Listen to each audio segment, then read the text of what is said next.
Hi, my name is Julia Clancey and I'm here today with Citizen magazine to discuss the launch of my new Capsule vegan sustainable collection. I wanted to do a sustainable collection, really for a while, and I've been looking into it more and more, and I think it started for me. I haven't eaten meat for well over 40 years. My mum says it's probably longer than that. So, and then I didn't really have hardly any dairy products. I went vegan a few years ago, but before that I wouldn't eat eggs and so forth. It just seemed right to me that, given my beliefs, that's what I should be doing. And I was also very naive. Predominantly my collections contained a lot of silk, and I don't know what I thought in silk farms, what happened to the worms, but I just had no idea that that's what happened, that they were boiled alive, because that was the easiest way to get the silk. So I have been responsible for the death of millions of little silkworms. So I thought I'd best, right that wrong and then start learning. In regards to brands and development, Stella McCartney, obviously, and I was a big fan of her mum's. Used to always have vegetarian sausages when I was little. And more recent in regards to development, H&M are doing an incredible job. I'd love to do a collection with H&M. I just think it's remarkable what they're doing. Like, they're really spearheading all the development, and incredible, really, really great work for the high street. Trying to just source fabrics. I started probably about a year and a half or 2 years ago trying to source sustainable fabrics, and there was like an incubator in Brooklyn which was being funded by the government, and I contacted them and I said, that was the only thing I could find online as to sourcing sustainable fabrics, and they wanted to charge me $800 per fabric. And I went, hang on, how is that? No, that's criminal. Like, you should be paying me. No, but it's just, it doesn't make any sense. Like, you're getting funded and then you're charging people. This information should be available to everyone, It should be made easier for people to find fabrics. If you go online, it's like such a minefield, and you see, if you put in sustainable fabrics, Los Angeles, for example, you'll get all these stores downtown. They're not selling. They don't, Maybe they might have an odd thing, but it's not. And there's maybe like a couple of places, and like one of the places which remain nameless.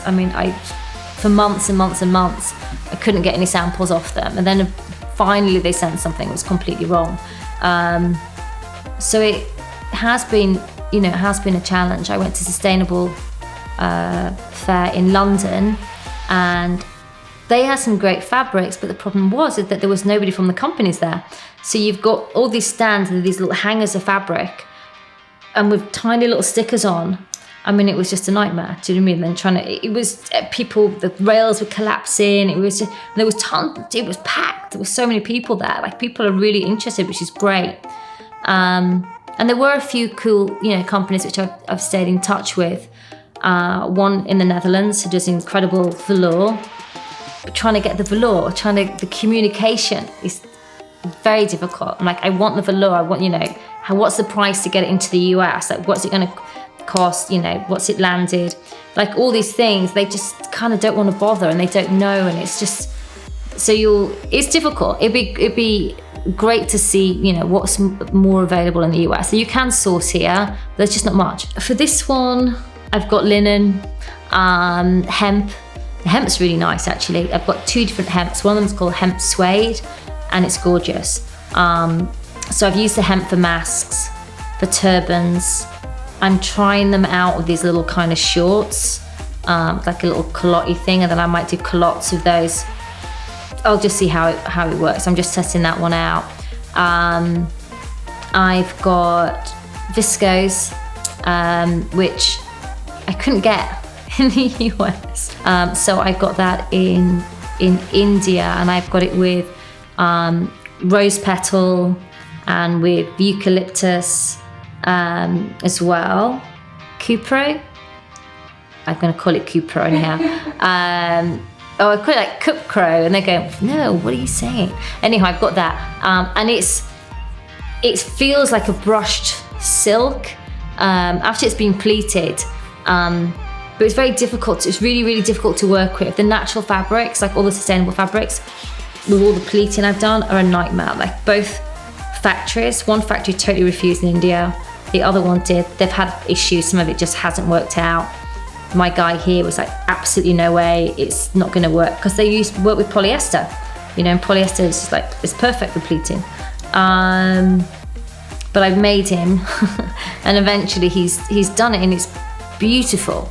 But it's difficult, and the dyeing that's my massive headache right now, and understanding that better, because you think if it's been naturally dyed, that's better, but then I'm hearing actually no, it's not better, because how the process of it and the plants is not actually better. So you're just like going, hang on, this is good or this is bad, and then till actually the chemical dyeing, the way it's done now is better.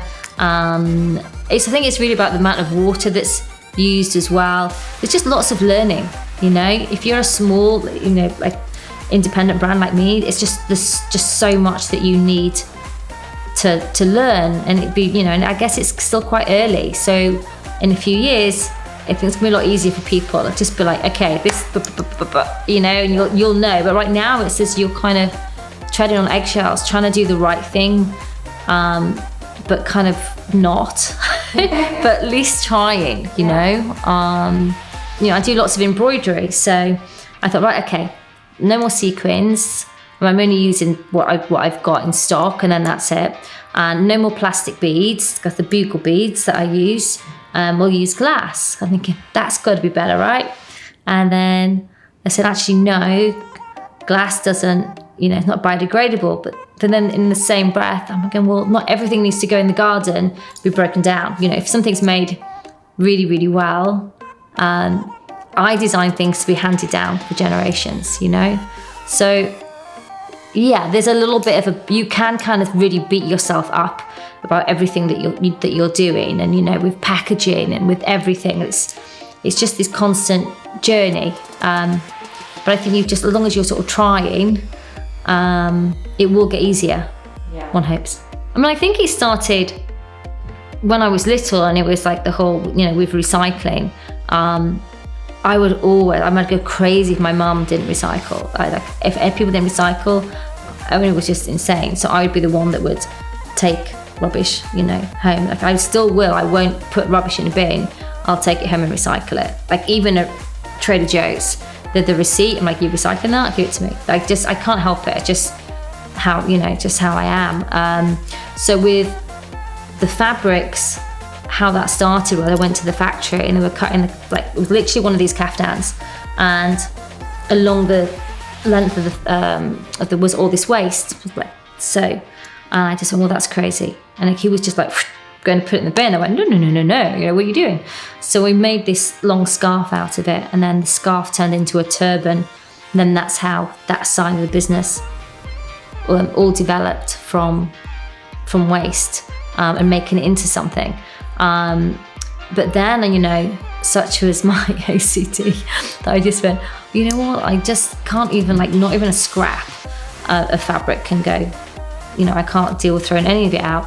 I work with, when I used to volunteer with Art of Elysium and do all the crafting stations, and all these little kids, and they'd see the tiny, a sequin or a tiny little thing, and they'd make that into a little eye, or they'd do every single little something that they could make into something. So that's when I started going, right, okay, let's do that. So even that every single tiny scrap would go to Art of Elysium. Now, because I can't give to them because of the hospitals and the schools are closed, I'm just finding different parents and different people to distribute them to, and then they give them to other mums, and they use them, all the little pieces, for crafting. So it literally, everything, every sequin is sucked off the floor and goes into a bag. What amazes me is the creativity of what other people can do with that stuff. I have one lady, she makes bowls out of the fabric, this kind of papier-mâché, but she uses fabric and does it. So And there's another lady from this old people's, like this old Jewish lady.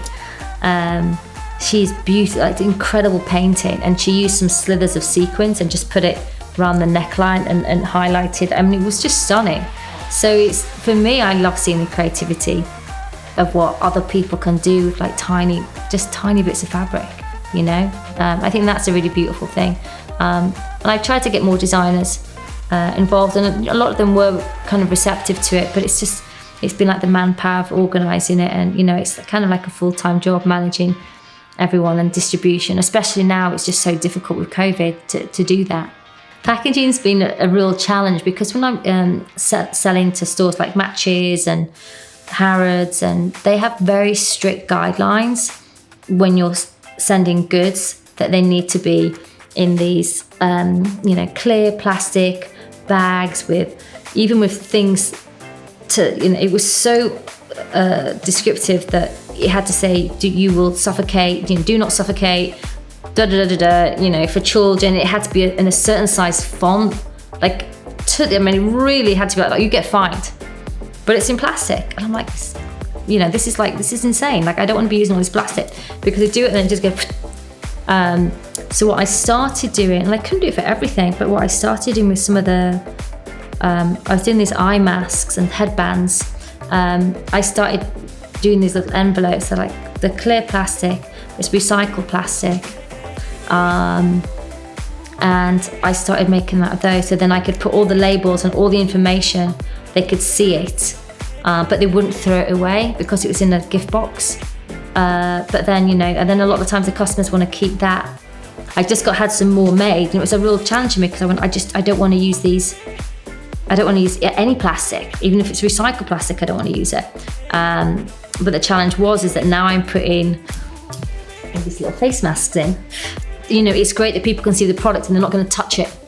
So on a hygiene level, it's good. So what I've done now, as big as my name on the back, it says, made from recycled plastic, please recycle. It's like right across, because I'm like, so things like that are challenging, you know? So I'm constantly researching different types of packaging. And now I'm about to do my turban boxes, and they're made from recycled packaging, but there's foil inside, and that's not. So now I'm like, okay, so what, you know, I'm gonna have to use something else. But people keep those boxes, no one's throwing those boxes away. But then I have the guilt of going, well, you know, I shouldn't really have any foil, but they're not throwing it away. So you have all these little battles in your head, you know, all the time. But I still want to send it something beautiful, because I know they're going to keep it, and not just in some cardboard box. My swing tags, you know, are made from recycled card. But then the ribbon, you know, like the ribbon's not sustainable. So it's all those little details of things which take time. And India's they're getting up to speed. Like, some people are more ahead than others, and they're understanding that they have to be.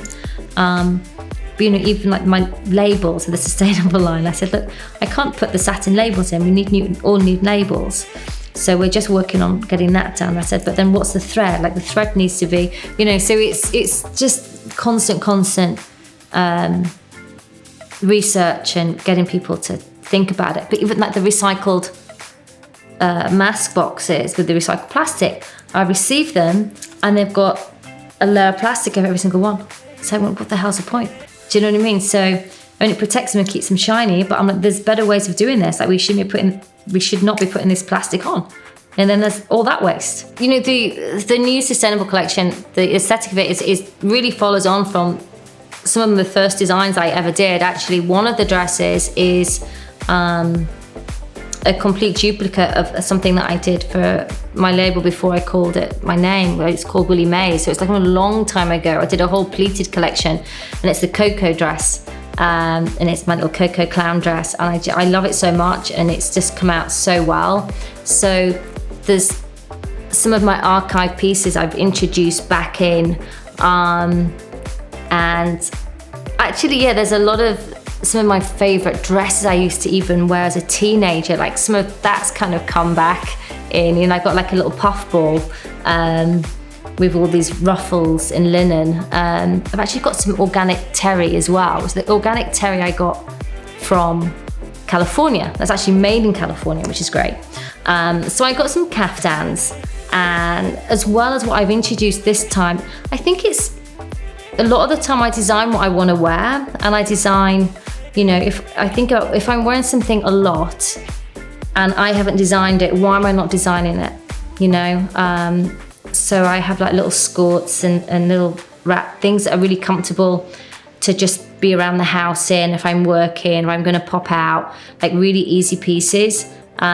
Everyday loungy stuff that I could be sleeping, because sometimes when I'm working crazy hours, which I do a lot, I would just literally roll out of bed, you know, in what I've collapsed in, you know, I'm just, you know, so I kind of want that kind of, I can sleep in it, I can work in it, I can actually go out in it, you know, so it's the loungewear /